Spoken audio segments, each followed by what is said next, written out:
لطالما شكل الوصول إلى المياه تحدياً لأهالي مديرية غيل باوزير والمناطق المجاورة لها، فكانت الحاجة لحل دائم وآمن.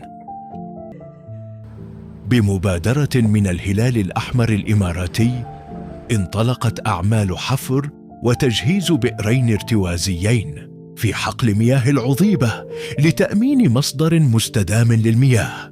نفذت الأعمال باستخدام أحدث المعدات، وتم ربط البئرين بالشبكة العامة لضمان توزيع المياه، إلى جانب تزويد النظام بألواح شمسية لتعزيز الاستدامة وتقليل الاعتماد على الكهرباء التقليدية. بناء على التوجيهات بحفر آبار في مديرية غيل باوزير منطقة العضيبة أو حقل مياه العضيبة، هذه الجهود اللي تبذلها دولة الإمارات في تحسين البنية التحتية للمياه.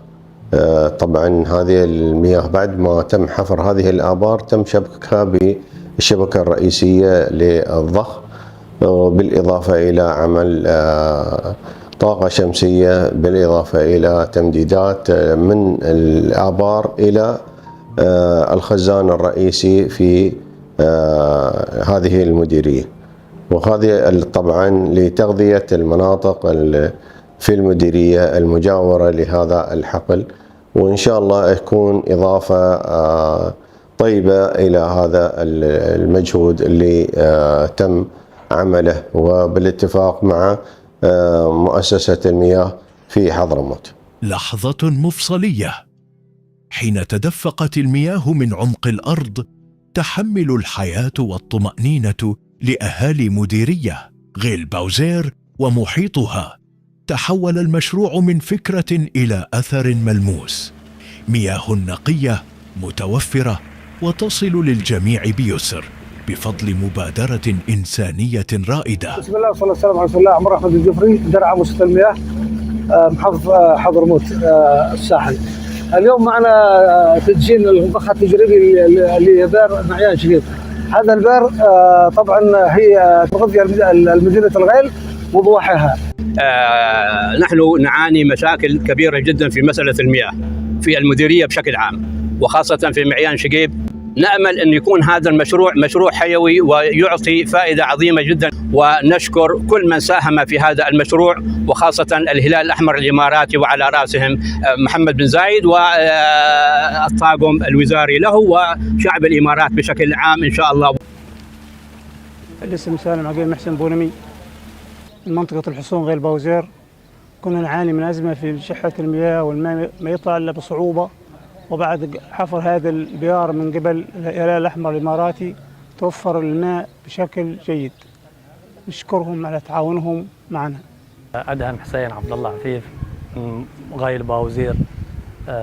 طبعا نشكر الهلال الأحمر الإماراتي على حفر هذه الآبار. نحن في مدينة غيل باوزير فقد تم الاستفادة منها كثير من المواطنين. كنا نعاني من شحة المياه وعدم وصول المياه إلى البيوت، في أوقات ماء وفي أوقات ما في ماء. تعاني كثير المواطنين وعانينا، وفي بل بعض مناطق بحالها ما يوصلها، لكن إن شاء الله بعد حفر هذا البئر إن شاء الله بتزيد من كثرة المياه وكثرة هذا، وبيستفيدون من المواطنين أكثر إن شاء الله بإذن الله.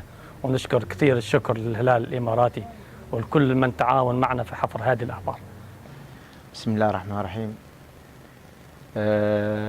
أنا عمر يحيى عمر بن همام من مدينة غيل باوزير منطقة الحصون. كنا نعاني من الماء، قصور في الماء، لكن الحمد لله وفضل الله هذا المشروع، مشروع الهلال الإماراتي، تم تغيير حالنا إلى أفضل حال. نسبة الماء عندنا زادت في البيوت السكنية، واستفدنا كثير من هذا المشروع. من باطن الأرض خرج الماء، ومن عمق العطاء ولد الأثر. مشروع حفر وتجهيز بئرين ارتوازيين في حقل مياه العضيبة ليس نهاية الطريق، بل بداية لحياة كريمة لأهالي مديرية غيل باوزير والمناطق المجاورة لها.